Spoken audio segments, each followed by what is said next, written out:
स्वागत है। आज का विषय हम लेंगे पीसीओडी, पीसीओएस।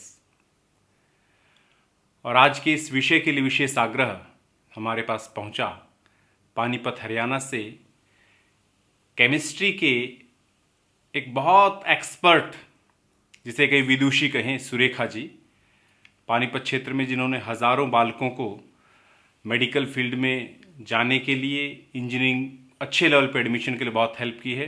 उनका विशेष आग्रह निवेदन आया। साथ में ही हिमाचल से रुचि महाजन जी का, और भाव ये था उनका कहने का कि सर आप इस विषय पे ज़रूर बनाएं।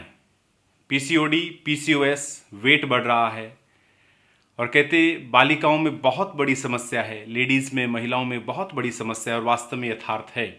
तो आइए आज इसी विषय को लेते हैं और इस भावना और कामना के साथ कि इस प्लेनेट पे जितने भी गर्ल्स, विमेन इससे परेशान हैं, इस पीड़ा के कारण लाइफ को बहुत अच्छे से एंजॉय नहीं कर पाते, कहीं ना कहीं एक मोड आगे चलकर समस्या का और बना रहता है, इसी विषय को हम लेते हैं।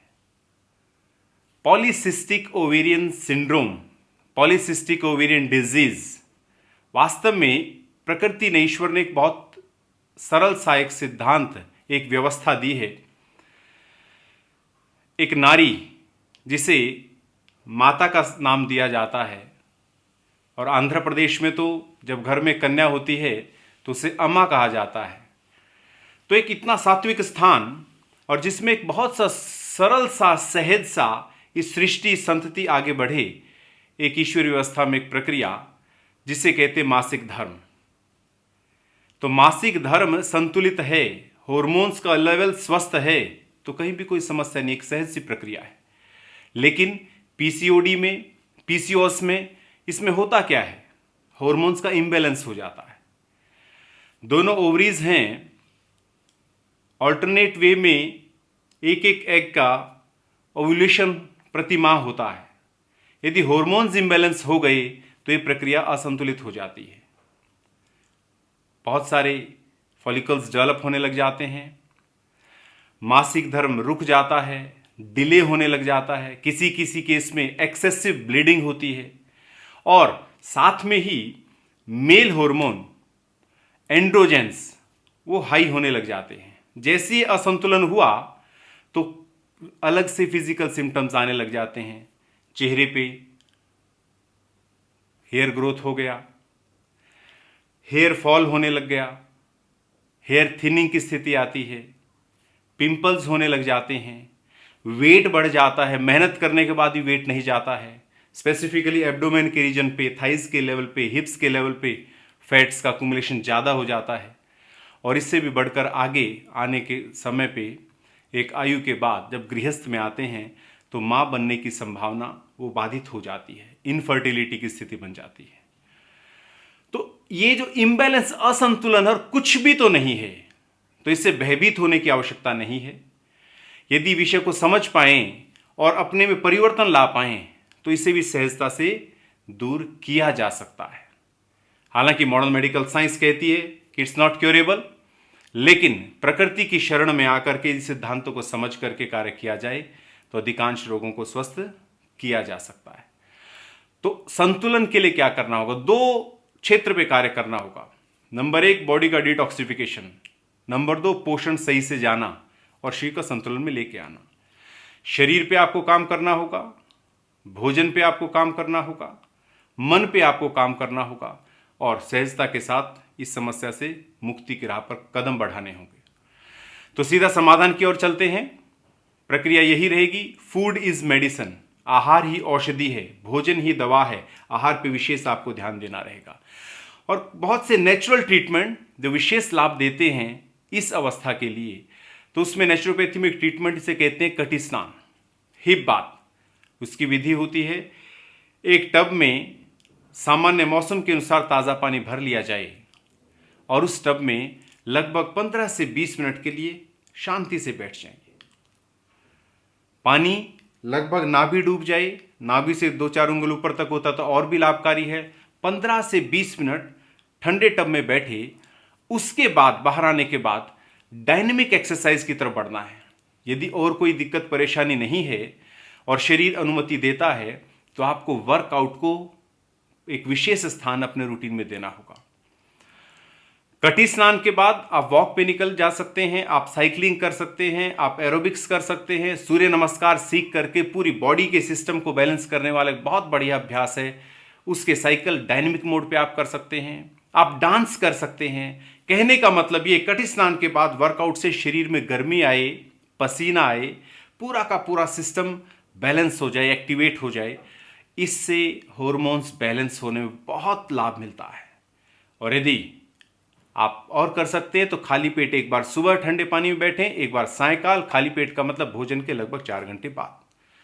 तो 2 बार आप कटी स्नान कर सकते हैं, व्यायाम कर सकते हैं। भोजन की दिनचर्या आपको विशेष ध्यान देना होगा। सबसे पहला नियम, बहुत अच्छी नींद आपकी आनी चाहिए। लंबी गहरी नींद आपको लेनी होगी। अपने सोने का रूटीन आपको ठीक करना होगा, अर्थात शाम को समय से आप सोएं। देर रात्रि तक यदि आप जाग रहे हैं, स्ट्रेसफुल यदि आपकी लाइफ है, हड़बड़ाहट में आप जीवन जी रहे हैं, तो निश्चित जानिए शरीर में असंतुलन होगा और चाह कर भी इससे मुक्ति नहीं मिल पाएगी। लेकिन मेरी ये भावना और कामना है कि इस रोग को जड़ से मिटाते हुए इस लाइफ को फुल एंजॉय करना, जिसके लिए जीवन हमें मिला है।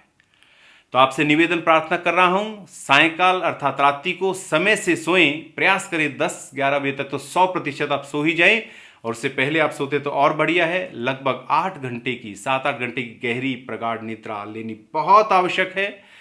यदि वो संतुलित शांत प्रगाढ़ निद्रा हम नहीं लेते हैं तो शरीर में संतुलन नहीं हो पाता है।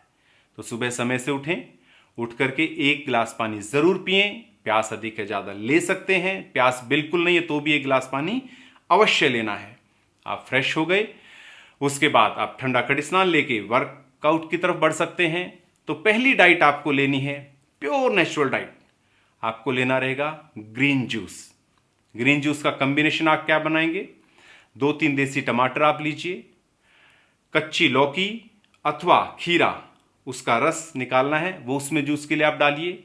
कच्चा हरा धनिया उसमें आप डालेंगे, पुदीना आप उसमें डालेंगे, 2-3 पत्ते पालक के आप उसमें डालेंगे, कड़ी पत्ते लगभग 12 से 15 कड़ी पत्ते उसमें आप डालेंगे। उसका पूरा जूस निकाल लीजिए और उसको छान लेना है।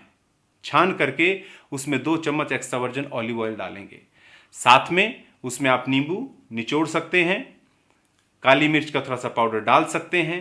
बढ़िया है कि आप उसमें नमक न डालें और इसको सिप करके शांति से इसका सेवन करें। तो दिन की शुरुआत एक पावरफुल ग्रीन जूस के साथ। उसके 1 घंटे बाद यदि समय आपको अनुमति देता है तो 1-1.5 घंटे बाद दोबारा से आप ग्रीन जूस की डोज एक और लीजिए, अर्थात सुबह के समय 2 बार ग्रीन जूस आपकी हो जाए। उसके बाद जब गैप होगा लगभग 1-1.5 घंटे के उपरांत, फिर आपको 2 चम्मच एक्स्ट्रा वर्जिन कोकोनट ऑयल का सेवन करना है। सीधा सिरप की तरह आप ले लीजिए। बहुत बहुत लाभकारी है। स्किन पे ग्लो भी आने वाला है, शरीर का तंत्र अनुकूल व्यवस्थित होने वाला है। और ध्यान दीजिएगा, मस्तिष्क से इस भय को हटाइए कि इस तरह से फैट जाएगा तो फैट शरीर से बाहर कैसे आएगा। बहुत से पीसीओडी और पीसीओएस के केस में बहुत बारी समस्या ये होती है कि बहुत मेहनत के बाद भी व्यक्ति अपने वजन को कम नहीं कर पाता है। लेकिन यदि आप इस आहार के रूटीन को यदि आप स्वीकार करते हुए, समझते हुए अप्लाई कर सकते हैं तो यथाशीघ्र जैसा सुंदर शरीर आप चाहते हैं बहुत सरलता से आप उसे प्राप्त कर सकते हैं। तो सुबह आपने ग्रीन जूस लिया, यदि अनुकूलता है तो एक बार और वही डोज ली। उसके बाद 1-1.5 घंटे के बाद आपने 2 चम्मच कोकोनट ऑयल का सेवन किया। उसके लगभग आधे से 1 घंटे के बाद आपको ड्राई फ्रूट्स लेना है। ड्राई फ्रूट्स के कॉम्बिनेशन पे ध्यान दीजिएगा। लगभग 10-12 बादाम गिरी रात को पानी में भिगोएंगे, 2 अखरोट गिरी भिगोएंगे, 1 चम्मच पंपकिन सीड, 1 चम्मच सफेद तिल, इसको पानी में रात को भिगोया, सुबह पानी को फेंक दिया, बादाम का छिलका हटाया, बहुत अच्छे से चबा करके इसका सेवन करना है। उसके बाद फिर नेचर की डाइट आपको लेनी, एक बहुत बड़ी अच्छी सी प्लेट भर के, जितनी आपको भूख है, मौसम की सलाद का आपको अच्छे से सेवन करना है।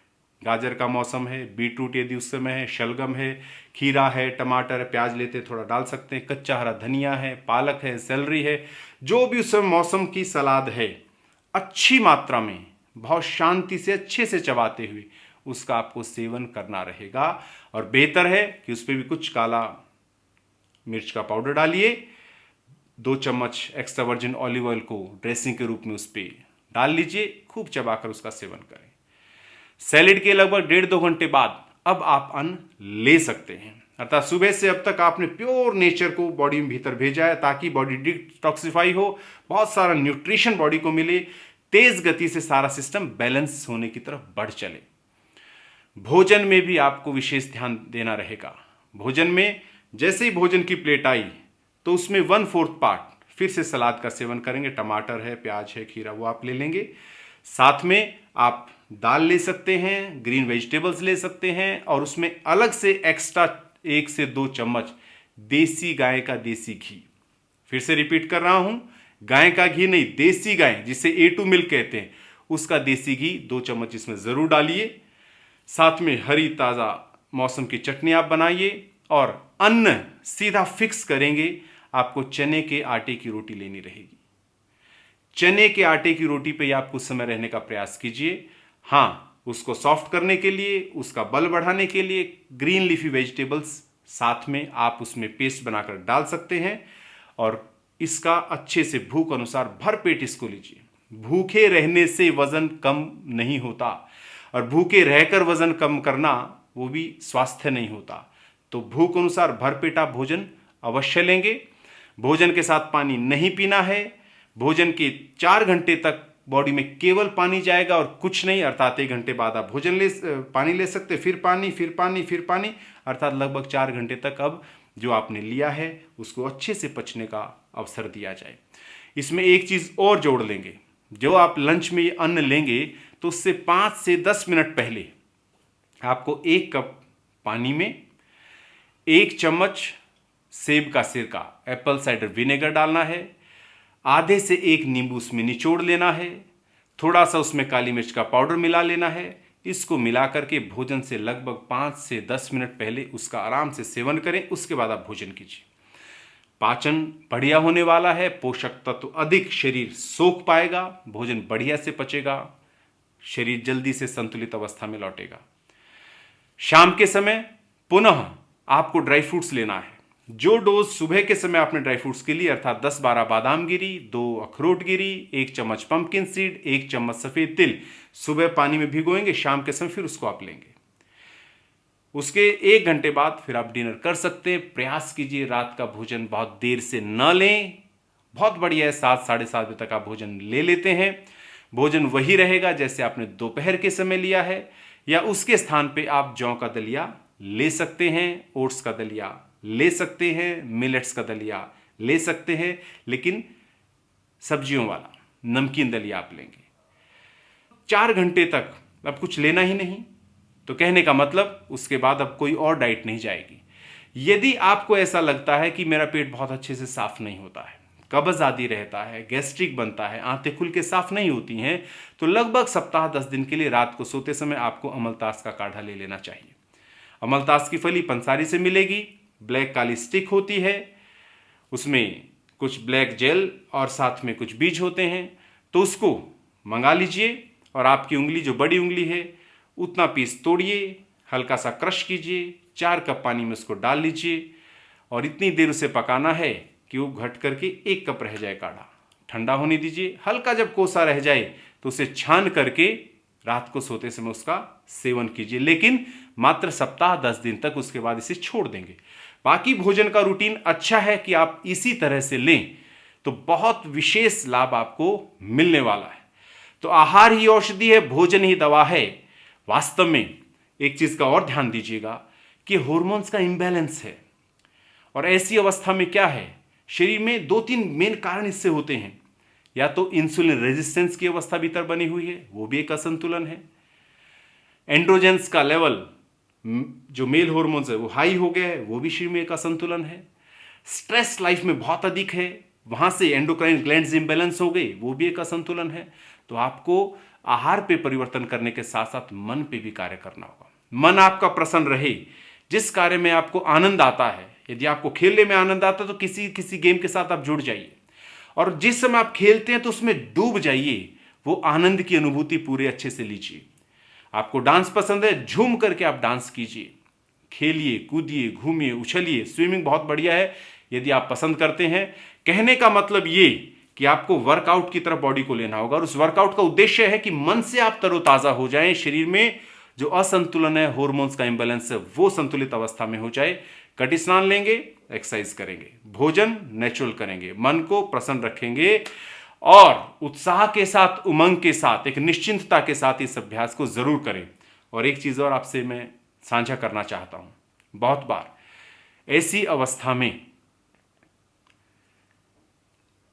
बहुत सारी मेडिसिन्स का सेवन किया जाता है, कंट्रासेप्टिव पिल्स दी जाती हैं, बहुत सी अवस्थाओं में एंटी एंड्रोजन ड्रग्स दी जाती हैं, बहुत सी अवस्था में एंटी डायबिटिक ड्रग्स दी जाती हैं।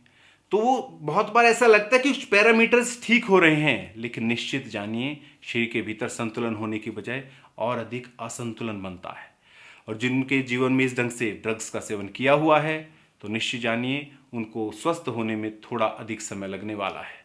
और जिनके शरीर में इस ढंग से दवाएं नहीं गई हैं, वो बहुत तेज गति से स्वस्थ होने वाले हैं।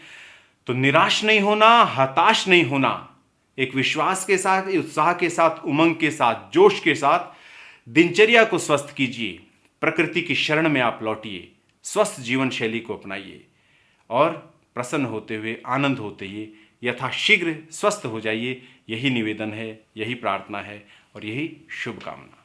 धन्यवाद।